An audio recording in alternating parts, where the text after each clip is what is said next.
ඉතින් අපි hina වෙලා වැඩේ පටන් ගත්තට එහෙම hina වෙලා කියන්න පුළුවන් කතාවක් නෙවෙයි මේ කතාව. ඔබ දන්නවා මේ වන විටත් බුකිය කලඹලා බුකිය උඩු යටි කුරු කරපු මේ සිද්ධිය මොකද්ද සිද්ධිය?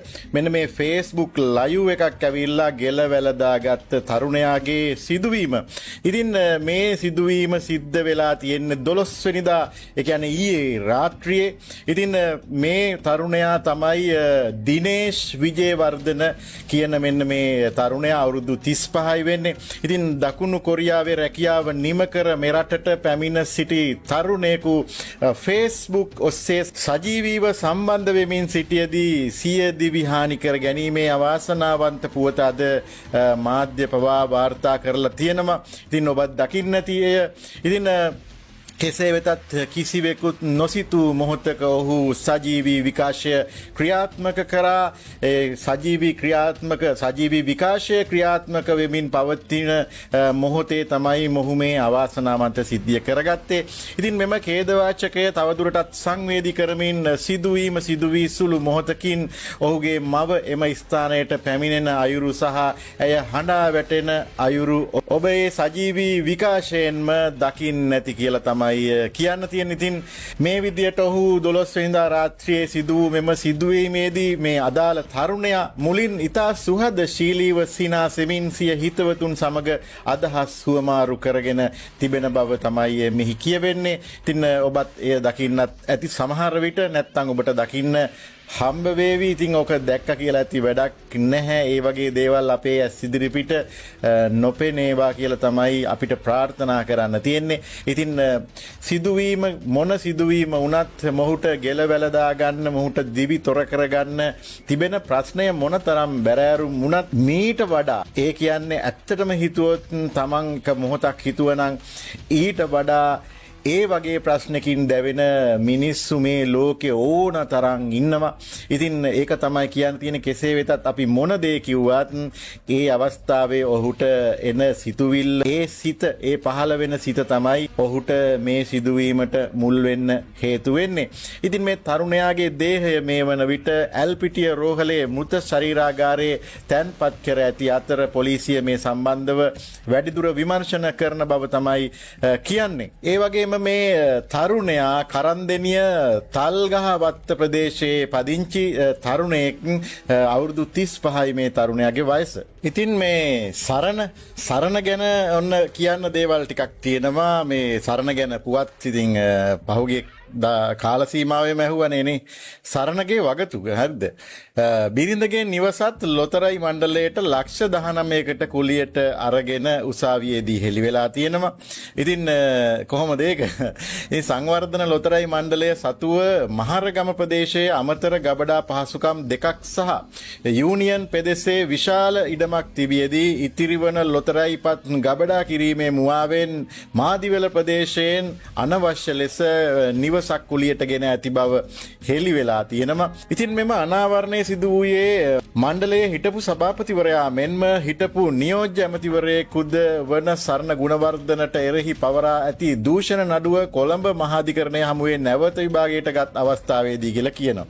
දැන් මේවා විභාග කරලා ඉවර වෙලා මේ නැවත විභාගයට ගත්තම අනාවරණය වෙන ඒව තමයි මේ.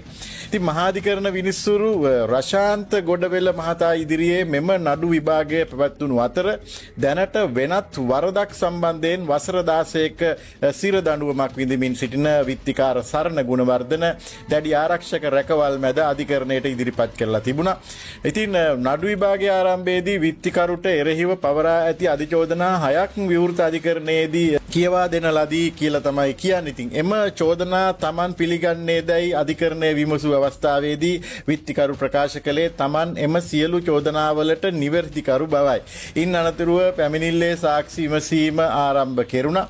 අල්ලසෝ දූෂණ විමර්ශන කමිෂන් සභාවේ සහකාර අධ්‍යක්ෂ අසිත ඇන්ටනිගේ මෙහෙයවීම මත සංවර්ධන ලොතරැයි මණ්ඩලයේ හිටපු ප්‍රධාන පරිපාලන නිලධාරී පියසේන දේවගේ මෙහිදී පළමු සාක්ෂිකරු ලෙස සාක්ෂි ලබා දුන්නා කියලා තමයි කියන්නේ. ඉතින් සාක්ෂිකරු අධිකරණය හමුවේ පවසා සිටියේ 2004 වසරේදී යූනියන් පෙදෙසේ පිහිටි පැරණි කඩදාසි සංස්ථාවට අයත් අක්කර කිහිපයක විශාල ඉඩමක් මණ්ඩලයේ සතුව තිබූ බවයි.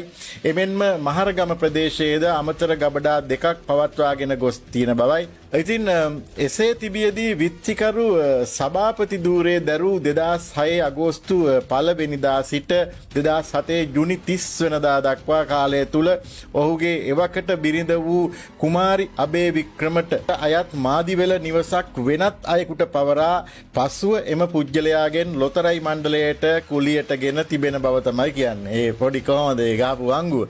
ඉතින් මේ වෙනුවෙන් රුපියල් 19,80,000ක බදු අත්තිකාරම් මුදලක් නීති විරෝධී ලෙස ගෙවීම් කරමින් තම ධූරය අවභාවිත කර නිලධාරීන් ලවා අල්ලස් පනතේ 70 වගන්තිය යටතේ දූෂණය නැමැති වරද සිදු කර ඇති බවට චෝදනා එල්ල වෙලා තියෙනවා. ඉතින් මීට පෙර මෙම නඩුව විභාග කළ දැනට වැඩ තහනමකට ලක්ව සිටින හිටපු මාධිකරණ විනිසුරු නාමල් බලල්ලේ විසින් විත්තියේ මූලික විරෝධතාවක් පිළිගනිමින් චූදිතයා නිදොස් කොට නිදහස් කර තිබුණා කියලා තමයි කියන්නේ. ඉතින් කෙසේ වෙතත් අල්ලස් කොමිසම එම නියෝගයට එරෙහිව අභියාචන අධිකරණයට ඉදිරිපත් කළ ප්‍රතිශෝධන පෙත්සමක් සලකා බැලූ අධිකරණය පෙර නිදහස් කිරීමේ නියෝගය බලරහිත කර නඩුව මුල සිටම නැවත විභාග කරන ලෙස නියෝග කරලා තියෙනවා. ඉතින් ඒ අනුව මෙම නව නඩු විභාගය මහාධිකරණයේ ඉදිරියේ පැවැත්වෙන බව තමයි කියන්නේ.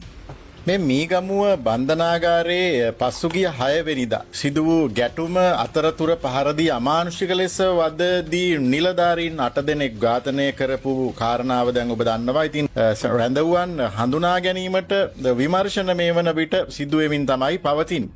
ඉතින් මෙන්න මෙහිදී මේ රඳවා සිටි රැඳවුවන් 19 දෙනෙක් හරිද මේ දින ඝාතනය වී ඇති බැවින් එම ඝාතනයට වගකිය යුතු පිරිස් හඳුනා ගැනීමටද අපරාධ පරීක්ෂණ දෙපාර්තමේන්තුව විමර්ශන ආරම්භ කරලා තියෙනවා. ඉතින් එම රැඳවුවන් අතරින් 14 දෙනෙක් මියගොස් ඇත්තේ වෙඩි වැදීම් වලින් කියලා තමයි කියන්නේ. ඒතර මෙතන මේ ඉන්දියානුවෙක් ඇතුළු සිව් දෙනෙකුගේ මරණ පරීක්ෂණ ඥාතීන් විසින් සිරුරු හඳුනා ගන්න අතුරු සිදු කරනු මැති බව කියනවා. එක් සිරුරක් සම්බන්ධයෙන් අධිකරණ වෛද්‍ය විශේෂඥ කමිටුව විසින් ලබා දී ඇත්තේ විවෘත තීන්දුවක කියලා කියනවා.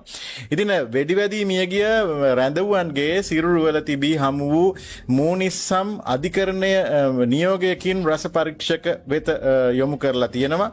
වෙඩි තැබූ ගිනි අවිය හඳුනා ගැනීමට පරීක්ෂණ පැවැත්වෙන බව තමයි කියන්නේ. ඉතින් මෙතෙක් වෙඩි තැබූ අවිය හෝ වෙඩි තැබූ පුජ්‍යලීන් පිළිබඳව හඳුනාගෙන නොමැති බව කියනවා. ඉතින් මීගමුව බන්ධනාගාරයේ තිබූ ගිනි අවි අපරාධ පරීක්ෂණ දෙපාර්තමේන්තුව බාරයට ගෙන ඇති බව කියනවා. එම අවි රස පරීක්ෂක වෙත ඉදිරිපත් කර මියගිය රැඳවුවන්ගේ සිරුරෙන් හමු වූ මූනිස්සම් නිකුත් වූ ගිනි අවිය හඳුනා ගැනීමට අපරාධ පරීක්ෂණ දෙපාර්තමේන්තුව පියවර ගැනීමට නියමිත බව තමයි කියන්නේ. ඉතින් මේ ගැටුමෙන් පසු බන්ධනාගාර පරිශ්‍රය පරීක්ෂා කිරීමේදී එහි තිබී මිලිමීටර් 9 වර්ගයේ හිස් පතුරම් කොපු කිහිපයක් හමු වෙලා තියෙනවා.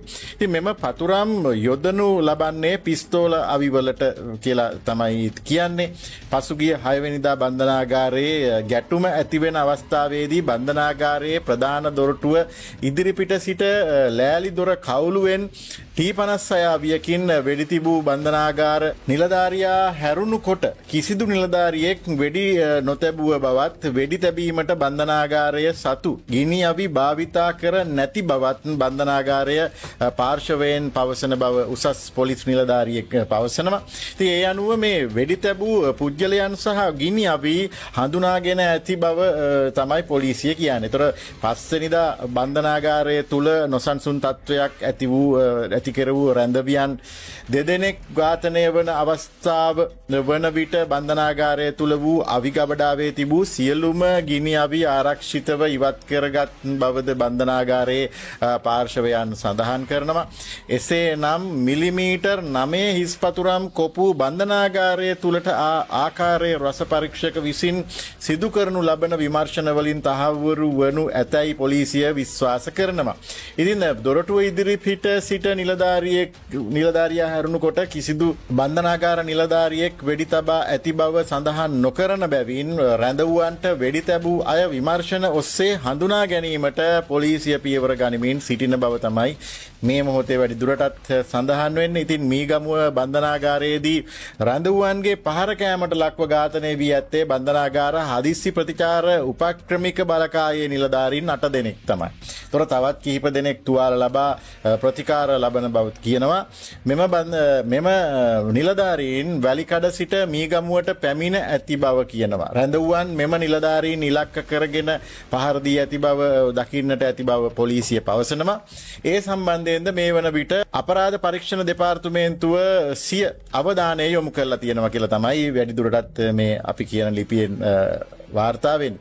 මෙම ඝාතනයන්ට සම්බන්ධ රැඳවුවන් ගණන පැහැදිලිවම තවමත් හඳුනාගෙන නොමැති බවත් විවිධ නම් කියවුවත් සාක්ෂි සහිතව ඒ පුද්ගලයන් හඳුනා ගැනීමට විමර්ශන පැවැත්වෙන බව අපරාධ පරීක්ෂණ දෙපාර්තමේන්තුවේ උසස් නිලධාරියෙක් කියනවා. ඊතර මේ ගැටුමෙන් පසු බන්ධනාගාරය තුල සිදු කළ සෝදිසියකදී තියුණු ආයුධ සමග පොළු මුගුරු විශාල ප්‍රමාණයක්ද පොලිසිය සොයාගත්තා.